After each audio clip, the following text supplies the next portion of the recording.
Howdy, folks. I have some news to share today that I'm really excited about. I've been alluding for some time to a big announcement that I was going to make, and it's taken longer than I wanted to, but the day is finally here. So you can see that I have open on the page here, open on the screen here, a web page, and this is my website. So it's CoCPit.org. This is a game, not surprisingly, about Contest of Champions. It's for the community. And yeah, I wanted to spend some time today to go over the features of the site. And hopefully get people to start using it, give me feedback on what you like, what you don't like, and see how we can grow it from here. I do want this to be a really great resource for the community to use. There's a culmination of actually a couple of years now of work, off and on, mostly off, but the past few months I've been making a big push to get this to the finish line. So I'm really excited that I'm able to launch it today. So it is CoCPit.org is the name of the site. I'm sure some of you are going to hear that name and giggle a little bit. Just get it out of your systems. Let's move on quickly. I want to get into the content of this site, right? Because I'm really excited about some of the features here. Actually, before I get started on the features, I do want to give a quick shout out to White Mummy.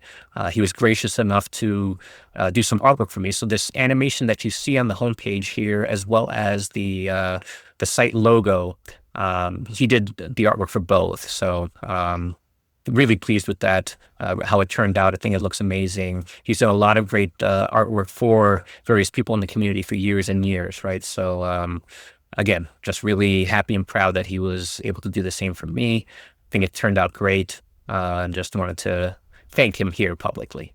Across the top of the site here, you can see the navigation bar and the different sections of the site. So we have champions, we have roster, and we have battlegrounds. I'm going to start with battlegrounds because at present that's the most unique and interesting part of the site. So clicking on battlegrounds brings up the leaderboard for battlegrounds for the Gladiator circuit. It's going to default to the current season. And this is not a live leaderboard. This is as of the last snapshot that I've taken. At present, I'm taking snapshots around 2 p.m. every day.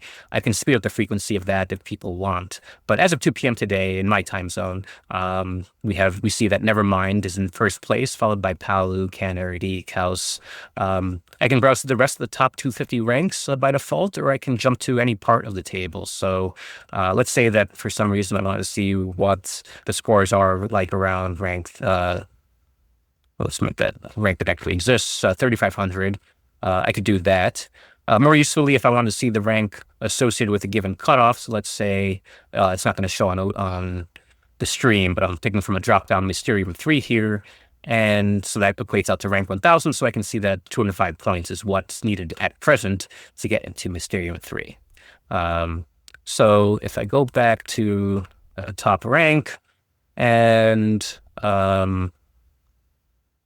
let's say I want to search for a particular person. So let's, I'm going to put my own ID in here, right? So you can see that I've really been grinding Battlegrounds very impressively so far this season, right? I did one match, got my 16 points, and I haven't really done anything since.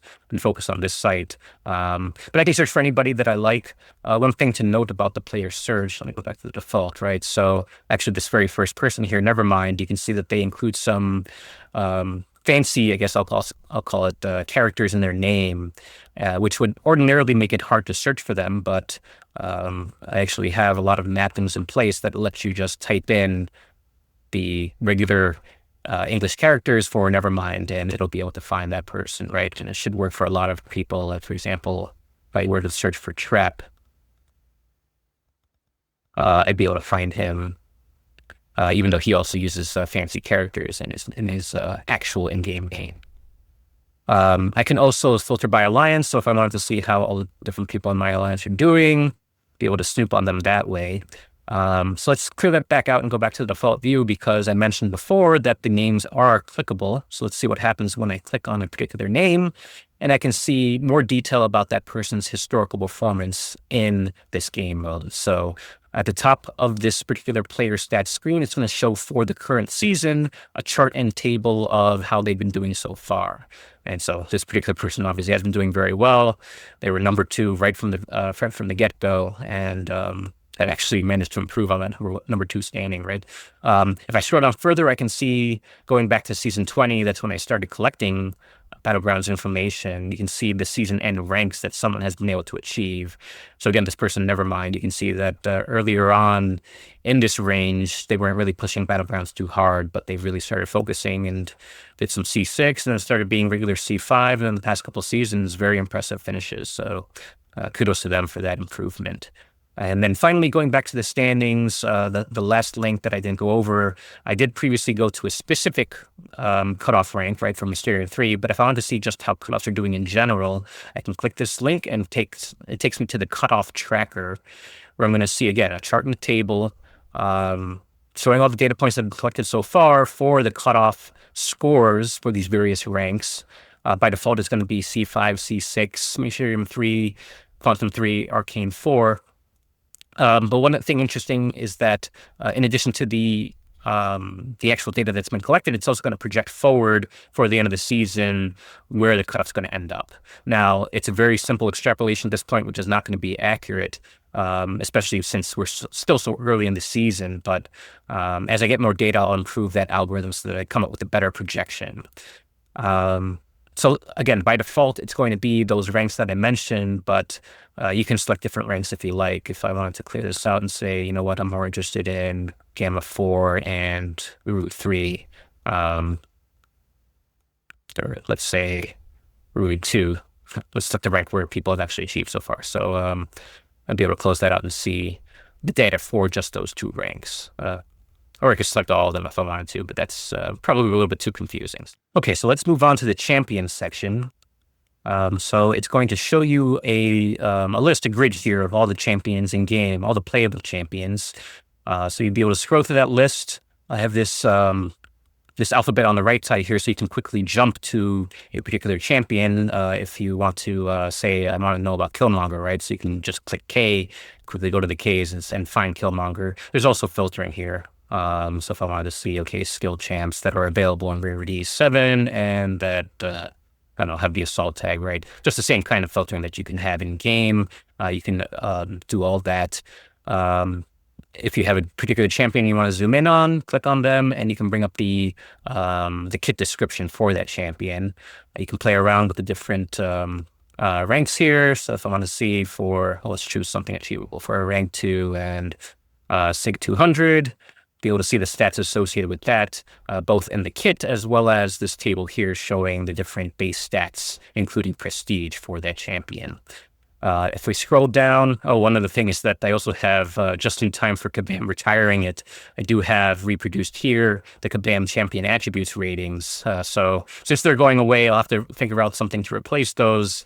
Maybe I'll come up with my own champion rating system. But in any case, if we scroll down through here, we get past the kit. I also have certain synergies for the champions, as well as dual targets. So I don't have dual targets for every single champion, but many of them I do. And with the regular snapshots that I'm taking of data in game, I'm going to try to make sure that these dual targets don't get stale, so that they're always reliable for you to use. So the final area of the site that I'll go over today is the roster section. And so by clicking on roster, I bring up this view that for me has the champs on my in-game account already loaded. It's only there because I've actually entered in these champs. I don't have any ability, nor would I want the ability to actually look up the roster information for any arbitrary player. But so this add champs panel here, as well as you can see all these icons that are overlaid on each one of the champions here, I'm trying to make it as easy as possible for you to enter champs in and to edit that information. So let's say that I just acquired Soulmarch, right? So let me go ahead and I just type in a few letters. I get this autocomplete, which makes it easy for me to quickly get to the champ that I have in mind. I can easily change the rank in SIG. So let's say I just got him, so he's 7-star rank 1, SIG 0, and I'll add him to my roster. And so it'll immediately show me this champ on my roster at that entered in power level. But let's say I come back later and I say, okay, I've taken him to rank 3. I've awakened him and taken him to, let's say, SIG 20. And this bottom number here is his prestige number, right? So I'd be able to see not only that champ's prestige, but also what's his impact on my overall top 30 prestige. That's this number here, right? So if I were to take him to rank 4, we'd probably see, okay, yes, he does have a small impact on my top 30 prestige. This is the champion prestige, right? I don't have relics yet, so it's at least that one important, but it is just one component of your overall prestige. All right, so I don't actually have soul hearts, so I could actually just click on this X and delete him from my roster. So that's the default edit mode for this roster page. If I want to switch to view mode, I click on this icon over here and switch to view mode, and now I get a full screen view without all those different adornments on the champion. So this would be a suitable view for you to take a screenshot, maybe share it with your alliance mates or with your officer if he's doing some defense planning. I can sort by prestige, alphabetical. I can sort by sig level, right? But still, you might be thinking to yourself, well, why should I go and enter in this roster information beyond just being able to maybe play with some prestige questions that I have, or to easily be able to generate some attractive screenshots of my roster? And the answer is that at present, there's not much reason, but very soon I hope to be introducing features which are going to be powered by this roster data. So I mentioned three sections. I haven't mentioned the solo quest because, well, there isn't anything there yet. But the next feature that I'm going to add, and hopefully I'm going to be able to get it out very soon, is a quest planner that, because if you enter in, I guess, your roster information, now you're going to get a much more powerful quest planner than the other quest planners you probably used before, because not only is this quest planner going to have info on the counters for any particular fight in a quest of your choosing, but it's also going to know your roster data. So there's no need for you to scan out and say, okay, fight by fight, who should I use? You can just click a button and the site will tell you immediately, based on your roster, based on the counters, here's a team for you to go and play with, right? So I think I say on the homepage something to the effect of spend less time reading, less time planning, more time playing. That's why. That's the promise that I hope to deliver on, is that take some time to enter in your roster information, and now, Quest will be coming out soon, that you'll be able to get really powerful quest planners that are very customized to your account. And going forward, there's going to be other game modes, right? Build a deck in Battlegrounds really easily by virtue of the site knowing about your roster data. Or in Alliance War, right? Give me an attack plan for my lane in war based on my roster data. So it's something that I'm really excited about. I do think it's going to be a really useful tool for the community. I'm hoping that you feel the same as well. So I'm really excited about not just the site at present, its launch, but also the features that are to come. Hope that I've explained this well enough that maybe you're interested or excited about the site as well. Please do give it a try. Again, it's CoCPit.org. No giggling. But yes, please do give it a visit. Try the different features.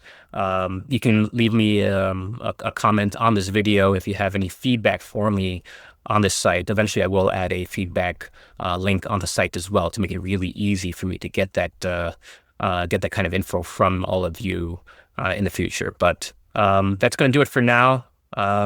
Again, this is something I'm really excited about. It's been a lot of hard work. Would appreciate not only you trying out the site, but also, if you think this is potentially useful by your alliance mates, by your friends, please do share the link to the site, a link to this video. Give me a sub if you haven't already. I will be covering as I add more features. And again, I do hope to be able to bang them out really quickly going forward.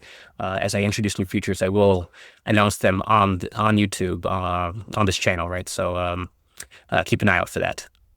All right, I'll leave it there. Have a good day. Try out the site. I'll talk to you later.